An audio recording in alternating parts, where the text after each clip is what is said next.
All right. Yeah, every video that I make, I watch it. And I still gotta wait till that other video uploads before I can upload the second one. And this is the third video. I really don't want to blur bone about a bunch of BS crap, but I'm just kind of trying to, uh, explain this shit to y'all, so y'all can get I guess you could say, the feel of what I'm going through. And man, I was just looking at myself, man, I look like shit with the fucking gashes on my head and shit, and this dumbass hair of mine over my. I need to cut that shit off because I'm about tired of that shit. Anyways, is my favorite word. Yeah, I was laughing whenever I was walking. Because I was like, I wonder what them people are thinking about me right now. They're like, well, he hasn't been out there today all day. He was fucked up the day before that. Friday, he was running around with $157 in his hand. He must have came across some money, and that's what it is, And it's not like that. Some of that money is money that remember what I was talking about. Anyways, I'm not gonna go into it, but some of that, believe it or not, yes, I save money to be able to buy more of that bullshit that I have to buy and carry that shit around. I'm trying to finish this video out in here, and now it's really time to get to the point of why I'm out here. But before I do, there's probably one more thing that I want to talk about, and that's work. I worked all my life. I worked since I could work, because I don't know how it is now, but back in the 1990, no wait, hold on, in the 2000s, yeah, no, 2001, because you can't work till you're like 14 or 15. And then when I did move to Texas, throughout high school, my job was at McDonald's. Then when I graduated McDonald's, graduated high school, which I don't even know how the hell I graduated high school, but I did. I did not grow up poor, by far. We were not poor at all. I had a fucked up ass family, but we were not poor. Shit, we had 60 acres of land, which is not that much land, but it's still land. Had a big ass 5-bedroom brick home, all kinds of shit. And all these newer, if you had a property like that here in Houston, it'd be worth millions because of the location. But out there, it was worth like $250,000 or something like that, and it was paid for in cash. Then my parents got divorced and all that. But I'm not gonna go into all that shit, and I don't even I hope nobody's gonna be asking me a bunch of stupid ass questions, because excuse my language, I'm not, the reason why I'm making this video is not, I just want, like I said, like I was saying, I realized that I screwed up, and right now is not the time to be screwing up, and I really want to quit doing this shit, man. And I hope that I'm not gonna be one of those people like these people out here, like I was trying to explain that to this young kid that was out here. He was like 19, and I'm probably old enough to be his daddy, believe it or not. And anyways,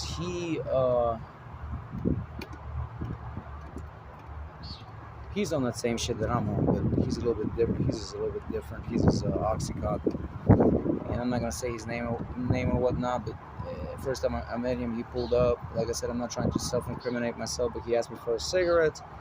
Then I was like, well, whatever. But I was like, dude, I said, where are you from? Because automatically I thought, like, this dude is got to be like, that's somebody, whoever this dude is. If he's from around here, then his family, is gonna see him asking me for cigarettes. Then his mama and daddy's gonna be pissed off at me or whatnot. They're gonna say something like I'm contributing to this guy, to a minor.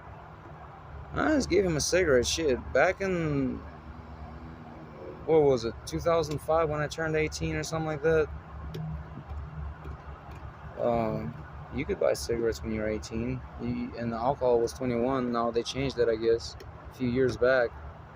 But the second time he came back with all his friends, and I'm telling y'all, he looks like he's underage. And I told him that shit. I was like, dude, but I gave him a cigarette, and I was in the car with him, and he had like a bunch of different things in it or whatnot, and I was like, okay, you know, so this is, but he's like, man, I'm gonna quit. I'm gonna go join the union. I'm gonna go do this and that. But what he doesn't realize is that he's got a lifelong problem. That's a real fucking problem. And I've never been in the position that I'm in now. I'm not gonna lie to y'all. Like, being homeless and living out here is fun, and really, people, you guys used to give out money left and right, but it's not like that no more because of the fuel prices. Fuel prices is what killed everything. And yeah, people used to, as long as you moved around and stay in the same spot, shit, you could make some fucking money. You'd make around $100 a day. Just standing there holding up a sign. There are spots where you can make as much as like $300-$400 a day. I went to one of those spots, but then when I went to one of those spots, this is 1960 and 249. They got, from what I understand, they got one of the richest neighborhoods right there in Houston. And shit, I was getting money left and right. And then the guys over there got on my ass. They're like, you can't be washing windows out here. That was back when I could still wash windows. And anyways, I'm telling y'all, man, that ICE is what be killing me. ICE, re-ups, having a fucking a habit and all that shit. I am lucky. If I make $30, I am lucky. Out of that $30, I have to spend the money on ICE. And it's minimum around $7. So how much am I left with? $23, and I gotta turn around with that $23. I gotta go buy this, buy that. Sometimes, when you're out here, you learn certain different things. Like, you can get ICE sometimes from a hotel. I'll tell y'all that this much. There are people that, example would be, there are people that sell their food stamps. They're not supposed to do that, I know, but they do. And shit, it's most people will give you 50 cents on a dollar, and some will tell you even less than that, and just be quiet and sit there and watch what you do. The reason why I'm not getting food stamps is because I've used them up, and you're only eligible for food stamps once every 3 years. So I don't get food stamps, and you're eligible for like 3 months. I don't know if that might have changed too, but yeah. So, but like I said, I don't want to self-incriminate myself and say something stupid, but you know what? If there's somebody with food stamps and they do want to sell them, I give them more than 50 cents on a dollar.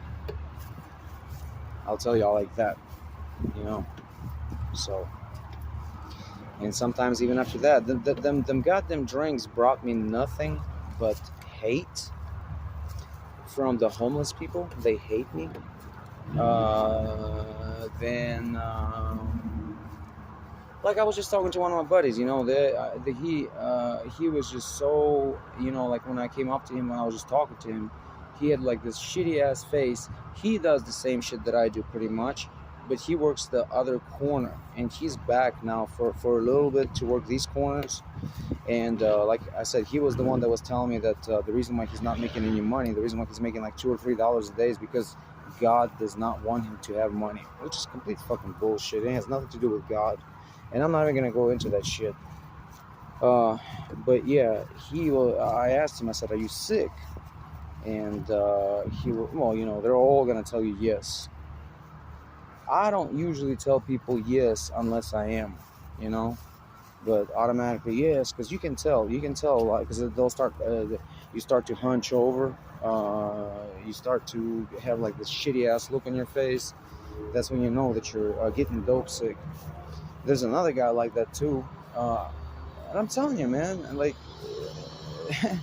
I am a nice person, man. I'm not a bad person. Shit, I'll tell y'all a story about the CVS. I don't know if y'all ever heard about it or not, but I came out to CVS one night. I didn't make no fucking money, and there was a $20 bill laying there on the ground next to a white car.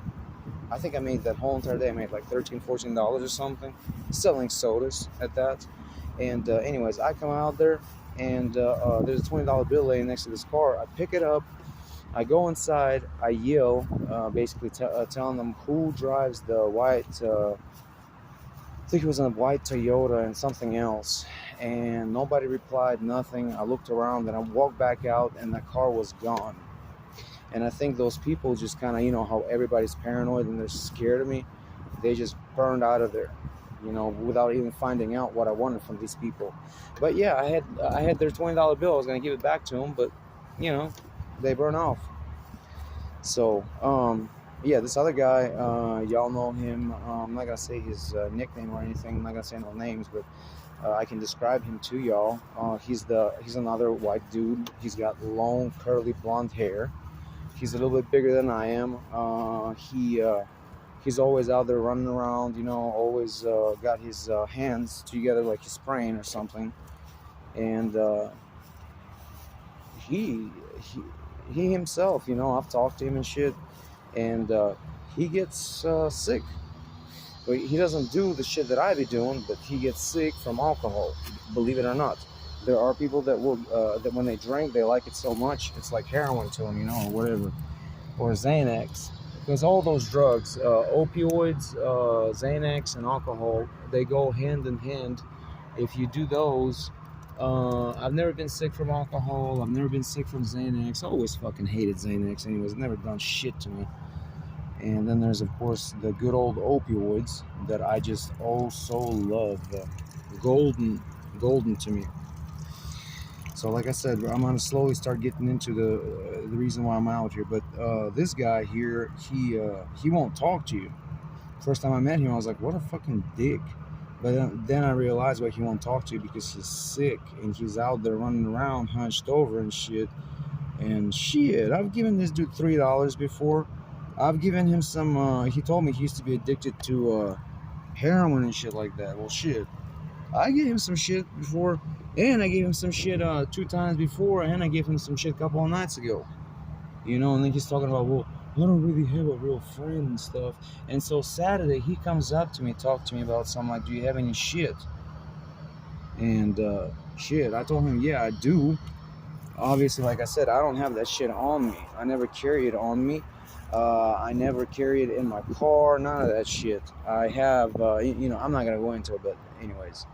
Yeah, so, because I'm a target, like I said. A target, a cop comes up to you.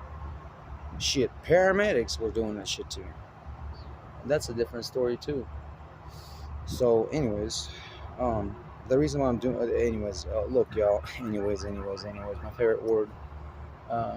I see him the other day on Saturday, and then he just kind of laughs at me, gives me like this smart ass smirk and walks off. This dude here, same shit. I said, are you sick? I got a little bit of some, and he's on the same level as I am, the same crap. And he's like, yeah, or whatever. And I was like, so, I gave him some. The moment I told him that's the moment when his whole entire attitude and demeanor about himself changed. That's how shitty people are. That's how shitty he is. And then I'm out there running around, acting a clown and shit. Out there, somebody told me that something about me being in Hollywood or some shit like that. Man, all this shit that I be doing out there, riding the stick and taking my shirt off, and being like, wow, and all that shit. That's just bullshit. That's some random ass shit. All you gotta do is walk out there. Pretend like, I know that y'all are there, and I know that y'all are watching me, but this is the reason why it's a good thing to make this video, so y'all can at least watch my video and know who I am, instead of just being this guy is just a fucking piece of shit, he's got a million kids, he's never had a job in his life, and all that other shit, because it's not like that. It is not true, and it is not the reason why I'm out here. Oh my god, I hate this fucking hair. But anyways, look. So, yeah, I worked all my life. I started out, you can pretty much say, McDonald's when I was in high school. When I graduated high school, I worked for, there's a couple of jobs that I had, but then I ended up settling on, within 6 months after graduating, I ended up settling on Verizon Wireless customer service rep. I was there for about a year. Then from there, I went to Halliburton Energy Services. I worked in the oil field for 5 years. Halliburton, I worked for Patterson ETI Drilling, and I worked for a company called BOP Ram. They're out of Oklahoma, but they have a yard in Kilgore. Then after that, I got extremely sick, like health-wise, and that was the first time I ever quit doing drugs because of that. I just got very sick. I got so sick that, oh my God, it was. Anyways, they still have never figured out what it was or what's wrong with me because it's still with me. But I was 23, I think, or something like that, when this shit happened to me, and I didn't work for a whole year. Then I went to drive a truck, and so from 2011 to 2020, the end of 2020, I drove a truck, a semi. I actually owned a truck and a trailer, loaded my own shit, but drove under other people's authority. My gross was as much as $223,000 one year. Oh, I had a 2014 Mustang GT in 2016, I think it was, or something like that. I had that car for like a year. Somebody's honking their fucking horn. I don't know who the fuck it is. I'm not gonna pay attention to that shit, but I've never been lazy. And then finally, I just kind of, when I drove a truck, it was just so, I don't know how to explain it to y'all, but I mean, I made a lot of friends and all that shit, but I'm glad that I live in Houston. This is not the way to live, but I'm glad I live in Houston. I'm glad I live in a city that I like. I like the people here. I do. But,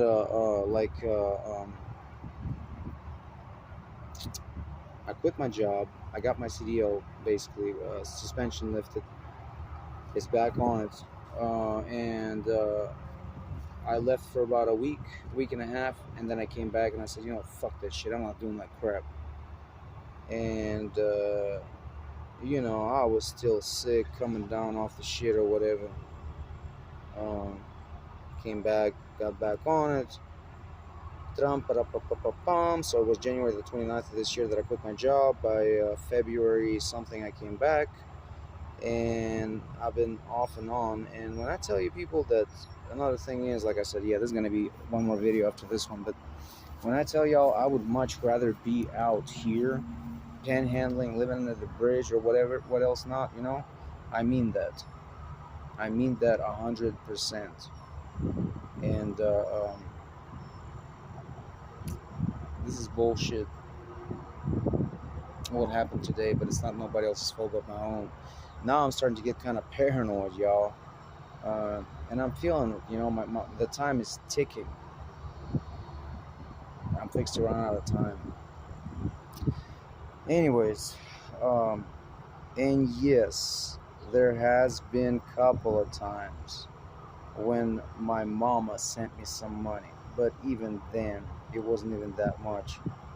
Things like $100 and some odd dollars one time, and then something else another time, and like I said, if I don't stop this, I'm gonna be homeless for the rest of my life, and that's the reality of it.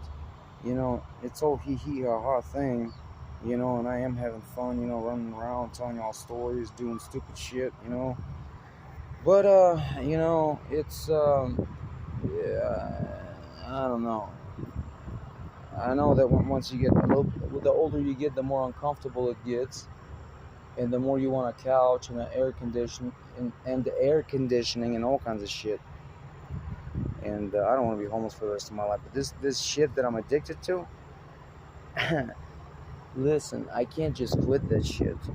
And you hear this shit from a lot of people, but think about it, man. I'm homeless out here. Where the fuck am I gonna detox at? Under the bridge somewhere? Do you know how fucking sick I get by day